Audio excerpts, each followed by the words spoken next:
সোনা, তুমি কে? তোমাকে তুই প্রথমবার দেখলাম। অভিনেতা জয় চৌধুরী। আমি সত্যি মানে আগে দেখিনি। এই সোনাটাকে আমি আগে সত্যি দেখিনি। হয়তো ভাইরাল হওয়ার জন্য এসছে। এখন তো অনেক অভিনেতা অভিনেত্রী রয়েছে জাস্ট শাকিব খানের নাম ইউজ করবার জন্যই, মানে নাম ইউজ করেই ভাইরাল হতে চায়। তো সে হয়তো সেই পন্থাটাকেই অবলম্বন করার চেষ্টা করেছে। যাই হোক, ভাইরাল হতে এসছে, বুঝতেই পারছো বন্ধুরা। এই শোনাটার একটু কথাবার্তাগুলো আমরা শুনে নিই। আমি স্ক্রিনটা শেয়ার করছি, তোমরা দেখতেই পাচ্ছ। আমি অলরেডি দেখেছি ভিডিওটা। বাংলাদেশ আহ, প্রতিদিনের বাংলাদেশ বলে চ্যানেল থেকে একটা ইন্টারভিউ পাবলিশ করা হয়েছে। কি হাস্যকর কথাবার্তা ভাই! আমি না একবার শুনি, নাহলে না ঠিক সেই মজাটা আসবে না। একবার শুনি, চলো। বরবাদ দেখেছি, কিন্তু আমি নতুনত্ব কিছু পাই। এই প্ল্যাটফর্মের ছবি আমরা 200 দেখছি এর আগে। ঈদের যে কারোর ছবি গেলেই দর্শক ছবি দেখবে। বাংলাদেশে টম ক্রুজও যদি 1 কোটি 1.5 কোটি টাকা ছবি করে, শাহরুখ খানও উঠায় আনা সম্ভব না। ওরে বাবা রে! বাংলাদেশে টম ক্রুজ, শাহরুখ খানও যদি 1 কোটি টাকার সিনেমা করে সেটা নাকি ওঠাতে পারবে না। ভাই, কোথাকার উদ্গান্ডু তুমি? শোনা, তুমি কোথাকার উদ্গান্ডু? এ এ ভাই, কারা এরা? কে এরা? কে ভাই? ভাইরাল হওয়ার জন্য এই নামগুলো মানে যথেষ্ট। যা বলে দিয়েছে অলরেডি ভাইরাল, দেখবে সোশ্যাল মিডিয়া এটাকে নিয়ে কথাবার্তা হচ্ছে। যাই হোক, হলগুলো থেকে কতটুকু রেভিনিউ কালেকশন আসে এগুলো আমাদের মুখস্থ। একজন স্টার তার যদি কনফিডেন্সই না থাকে যে আমি আমার দর্শক ধরে রাখবো, ঈদে আমার দর্শক তো ঈদে এমনিই ছুটিতে দর্শক যাবে, ঈদের যে কারোর ছবি গেলেই দর্শক ছবি দেখবে, বিষয়টা এরকম। কিন্তু আমাদের যে স্টার, আচ্ছা, ঈদে ছবি আনলেই দর্শক দেখবে, যে কেউ ছবি আনলে দর্শক দেখবে। ভাই, জিন 3 বলে একটা সিনেমা এসছে, যার গান, কন্যা গান এত পপুলার হয়েছে। ইমরান আর কোনা আপুর এত পপুলার। যে কটা সিনেমা সে সব থেকে বেশি পপুলার হচ্ছে এই কন্যা গানটা। ভাই, সিনেমাটা তো ফার্স্ট উইকের পরই ওয়াশ আউট। কি করে হলো? কি করে হলো? এই উত্তরটা তিনি দিতে পারবেন? একটু তারাও, মানে তোমরা যারা ভিডিওটা দেখছো, একটু তার কাছে প্রশ্নটা তুলো তো। উত্তরটা প্লিজ একটু দেওয়ার চেষ্টা করবেন অভিনেতা জয় স্যার। বাবা, জয় চৌধুরী নাম? হ্যাঁ, জয় চৌধুরী, ঠিক আছে, ওকে, স্টার্ট। Superstar mega star. আমার মনে হয় সাকিব ভাইয়ের যে দর্শকগুলো আছে সেই দর্শকগুলোকে আমার কন্টিনিউ বছরে রোলিং করানো উচিত, তাইলে আমার মনে হয় দর্শকগুলা হবে। আর আপনি যে বলছেন অনেক বাজেট, অনেক বাজেট, অ্যাকচুয়ালি বাজেট ভাই, এটা তো স্টারদের ওপর নির্ভর করছে। একজন স্টার, একজন মেগা স্টার, তার উপর ডিপেন্ড করছে। মানে সে চাইলে আবার বস্তা বস্তা সিনেমা করবে, এটাই তিনি বলতে চাইছেন। মানে এক একটা ঈদে 5টা 6টা করে যেরকম সিনেমা করতো, বছরে 13টা 24টা 16টা সিনেমা করতো, ঠিক আছে, উনি চাইছেন সেরকম। মানে বছরে ওই দর্শকগুলোকে রোলিং, তার মানে বছরে ওনাকে মোটামুটি হয় 5টা 6টা সিনেমা করতে হবে, যেগুলো তো মানে হয়তো হতে পারে বস্তা পচা সিনেমা। উনি সেটাই বলতে চাইছেন। মানে একটা মানুষ ভালো ভালো স্ক্রিপ্টে কাজ করতে চাইছে, সেটা ভালো লাগছে না, ওনাকে অনেক সিনেমা করতে হবে। কোথা থেকে কিভাবে উঠতেছে এটা আমি নিজেও ফ্যাক্ট না। আমার জানা মতে বাংলাদেশে টম ক্রুজও যদি 1 কোটি 1.5 কোটি টাকা ছবি করে, সেই টাকার ছবি বাংলাদেশ থেকে শাহরুখ খান উঠায় আনা সম্ভব না। Point to be noted, point to be noted. আচ্ছা, মিশন ইম্পসিবলের last part final date reckoning আসছে খুব শীঘ্রই, এবং আমি যতদূর জানি বাংলাদেশের স্টার সিনেপ্লেক্সে হলিউডের সিনেমা চলে, ঠিক আছে। এই মিশন ইম্পসিবলের লাস্ট পার্টটার জন্য আই থিঙ্ক ক্রেজ তো আছে, সেটা বাংলাদেশ না হোক ওয়ার্ল্ড ওয়াইড আছে, ইভেন বাংলাদেশেও আছে। দেখি কালেকশনটা কত করে। টম ক্রুজের ছবি দেখি না, শাহরুখ খানের প্রসঙ্গ টানছে। ভাই, এরা কোন লেভেলের উদ্গান্ডু তোমরা বলো না?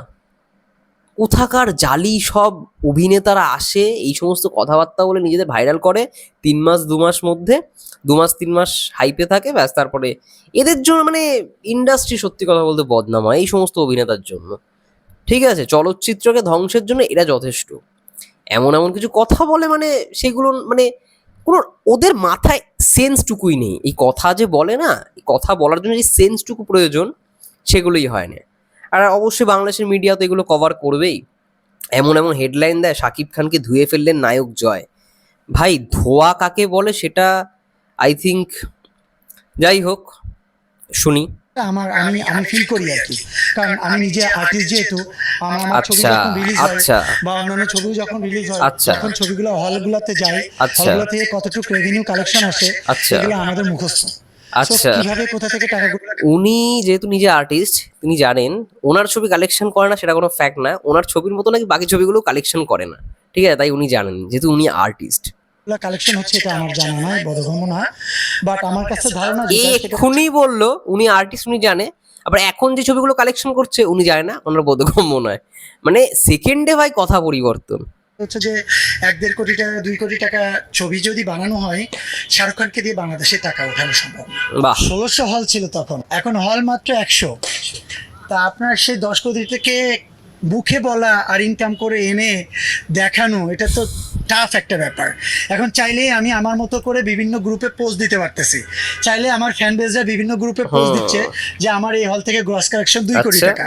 এটা আপনি কি চেক করতে যাচ্ছেন না? তা যেহেতু চেক করতেই যাচ্ছেন না, এখন এখানে বিশ্বাস করা অবিশ্বাস করার কিছু নাই, আপনাকে চিন্তা ধরেই নিতে হবে যে আসলে অ্যাকচুয়ালি যে প্রযোজক সে কয় টাকা বিজনেস করলো। আচ্ছা। কারণ অনেক ছবি এর আগেও আপনি দেখছেন সুপার বাম্পার হিট, প্রযোজক আর জীবন আর ছবি বানায় না।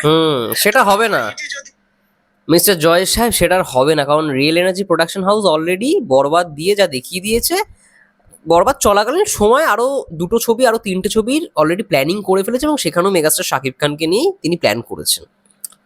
তো আপনার কথাটা ঠিক যুক্তিযুক্ত হলো না, ঠিক আছে, ওকে। হবে তাহলে প্রযোজক কেন পালায় চলে যাবে? পরবর্তী কিসে প্রযোজকই তো হারাই গেছে। বাম্পার হিট ছবি যদি হয় তাহলে প্রযোজক তো আসার কথা, আর একটা ছবি অন্তত বানানো উচিত। হবে তো। হয়ে গেছে। তা যাই হোক, আমি এটাও বলবো না, আমি চাই এজ এ আর্টিস্ট হিসাবে আমাদের সব ছবি ভালো যাক, আমাদের দর্শকরা সবাই হলে যাক, আমাদের প্রযোজকরা রবিকৃত হলে তো ভাই যাচ্ছে, আমি তো বুঝতে পারি না কোথাকার অভিনেতা, এ কে, कौन है भाई ये लोग, कहाँ से आता है ভাই? জঙ্গলি ভালো চলেছে, চক্কর ভালো চলেছে, বরবাদ তো ব্লকবাস্টার ইন্ডাস্ট্রি, তাও ভাই এদের চোখে পড়ে না, হলে লোক যাচ্ছে না, হল ফাঁকা যাচ্ছে, এদের চোখে পড়ছে ভাই। ভাই নিজেদের ছবির পরিকল্পনা ভাই অন্য ছবির ঘাড়ে চাপাচ্ছ কেন? নিজেরা যখন ছবি করো, সিনেমা করো, সেখানে যখন হল ফাঁকা যায়, সেই পরিকল্পনাটা, ইমাজিনেশনটা তারা করছে, বরবাদের ক্ষেত্রে তারা করছে, ঈদে যে সমস্ত সিনেমাগুলো রিলিজ পেয়েছে সেই ছবিগুলোর ক্ষেত্রে। ভাই কোন লেভেলের, আর কি কি বলবো। টাকা ফেরত আনো, আমাদের বাংলা চলচ্চিত্র আরো উপরে চলে যাক, তাহলে আমাদের ইন্ডাস্ট্রি তোরা তো ধ্বংস করছিস ভাই, দেখেছি, কিন্তু আমি তোরা তো উপরে পাঠাবি না, তোরা ধ্বংস করছিস ডিরেক্ট। সিনগুলা বলছেন, বরবাদের যে কাটিং গুলা বলছেন, যে অ্যাকশন গুলা বলছেন, সেই অ্যাকশন গুলো আমরা অনেক আগে দেখে আচ্ছা, ওকে ওকে। এমন যদি হতো যে গল্পের প্ল্যাটফর্মটা একটা মেয়েকে ভালোবেসে তাকে না পেয়ে তাকে মেরে ফেলতেছে, এই প্ল্যাটফর্মের ছবি আমরা 200 দেখছি এর আগে। ওকে। এটাকে যদি একটু অন্য প্ল্যাটফর্মে আনা যেত, সোশ্যাল কাজে এই অ্যাকশন গুলা দিয়ে যদি ঢুকানো যেত, এইভাবেই যদি প্রেজেন্টেশনটা করা যেত, আমার মনে হয় আরো বেশি ভালো হতো আর কি। আমার মনে হয় উনি মেন টার্মস গুলো জানে না। প্ল্যাটফর্ম মানে এই প্ল্যাটফর্মে আনা যেত, মানে আমি তো ব্যাপারটা বুঝলাম না, মানে গল্পের প্লটকে বলছে প্ল্যাটফর্ম। আই থিঙ্ক ওনার ইয়েতে সমস্যা রয়েছে, মেন যে টার্মগুলো, সেই টার্মগুলো সম্বন্ধে উনি খুব একটা নলেজেবল নয়, তার জন্য বলছে প্ল্যাটফর্ম। জনরা, প্লট, এই সমস্ত ওয়ার্ডগুলো না ইউজ করে বলছে প্ল্যাটফর্ম। প্ল্যাটফর্ম বলতে আমরা কি বুঝি, মানে যারা হয়তো সিনেমাই দেখে তারাও পর্যন্ত বলে দিতে পারবে। যাই হোক, কথাটা ফাইনালে ক্যাপ্টেন তাহলে একটা টিমের, সো এটা তো অর্গানাইজাররা জানে, বাট এবার অনেক বড় অর্গানাইজ করছে। এবার ওয়ালটন আছে, বসুন্ধরা এ আছে, টি স্পোর্টস আছে, আর সমস্ত ভাটের মিলিয়ে ফাইনাল ম্যাচটা পর্যন্ত ভাটের জিনিস শেষ হয়ে গেছে। যাই হোক,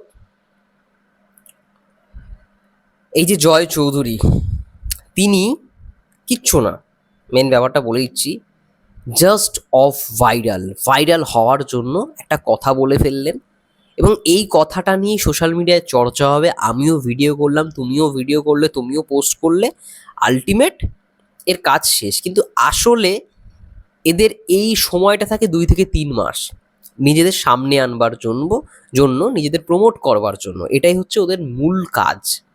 কিছু তো ভাই লোকজন তোমাকে কিস্তি মারবে, কিছু তো তোমাকে গালাগালি দেবে, কিছু তো তোমাকে ইয়ে করবে, ফলে তোমার প্রোফাইলটা রিচ বাড়বে।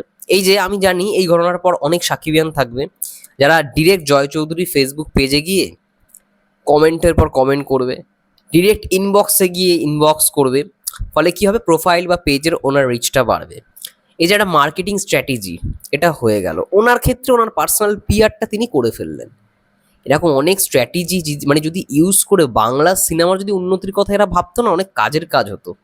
আলটিমেট কাজের কাজ তো কিছু করে না। আবার শাহরুখ খান, টম ক্রুজ, ভাই কোথা থেকে কোথায়!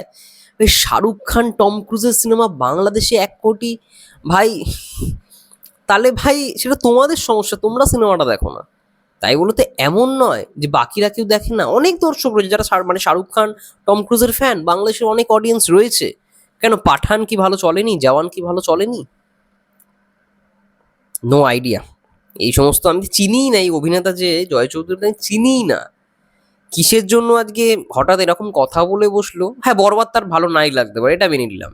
তার হয়তো অনেক সিনেমা দেখা, কিন্তু ভাই বাকি কথাগুলো কিরকম মানে ইললজিক্যাল, মানে লজিকলেস। ভাই কোনো একটা কথার সঙ্গে আরেকটা কথার মিল নেই। টার্মস মেন যে ওয়ার্ডগুলো সেইগুলো তার নলেজেবল নয়, পরিষ্কার বোঝা গেল। আর এরা আর কি বলবো, নিজেদের কতটা ছোট করতে পারে এরকম ভাবে কথা বলে, ভাই! উফ, এত হাস্যকর জিনিসপত্র না আর যে কত দেখবো সত্যি। যাই হোক, বলুক বলুক, লোককথা কামই তো হে কিছু কেয় না। এরা এদেরই তো বলার সময়, বলুক না, এরা যত বলবে তত ভালো। যাই হোক, তোমরা কি বলতে চাও কমেন্ট করে জানাও। ততক্ষণের জন্য সবাই ভালো থেকো, সুস্থ থেকো, টেক কেয়ার।